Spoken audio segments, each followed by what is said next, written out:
Hey everyone, thanks for being here with me tonight. Let me tell you a true story that still makes me shiver whenever I think about it. And I was in that weird limbo where I had no job yet and too much time on my hands.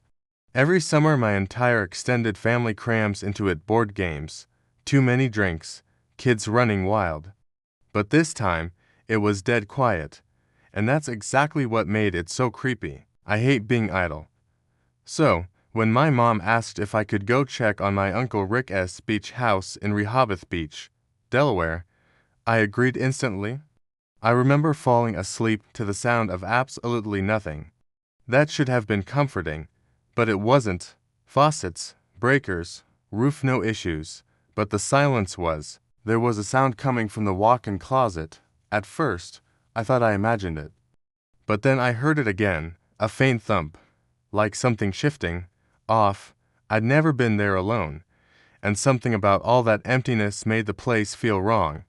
2 hours in the car felt better than sitting at home going crazy. I couldn't even breathe, completely locked in fear. A sick dread settled in my chest because that was the room I usually slept in. He didn't move, didn't speak, just stared. Then, just as silently, he turned and walked out of the room.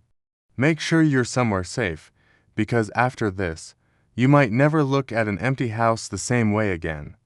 But I couldn't shake the sense that it wasn't that simple. I locked the bedroom door, sat shaking on the bed, and waited.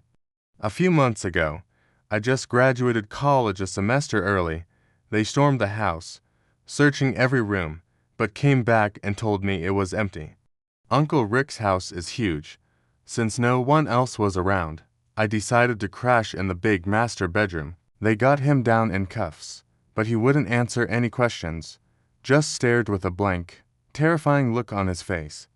The scariest part, if I had stuck to sleeping in my usual third-floor room, I might not be here to tell this story. And honestly, I'm not sure I'll ever sleep peacefully in any house alone after that night. He demanded they check again. This time, they looked harder, pulling back shower curtains, poking through closets, tapping on walls. Normally, I got the smallest, hottest room on the third floor when the family was in town, so I figured I deserved an upgrade. I pulled up in the late afternoon and walked through Uncle Rick's checklist. Everything looked fine. I texted my mom to say I'd sleep over instead of driving back late, and she was fine with it.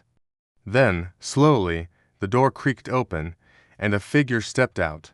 After a simple dinner and a scroll through my phone, I went to bed. I'm not sure what time it was when I woke up, but I remember exactly why I woke up. My heart started pounding. I tried to tell myself maybe something had fallen over. Maybe a coat rack or a loose shelf. I was frozen, staring at the closet door. I wanted to move but couldn't. It was a man. He just stood there, next to the bed, staring at me.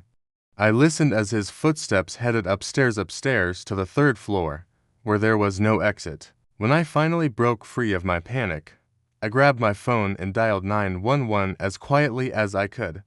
Red and blue lights flashed outside what felt like hours later, and I ran downstairs to let the police in. I couldn't believe it. I knew what I saw.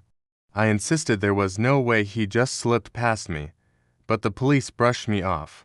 I called Uncle Rick, who absolutely lost it on the phone with them. One of them found a third-floor window unlocked, then went outside with a flashlight hand. There he was.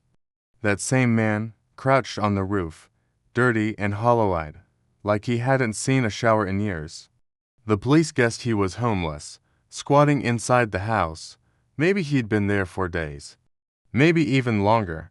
No one knows how he got in. Uncle Rick added locks and cameras after that, but I'm not sure I'll ever feel comfortable in that house again.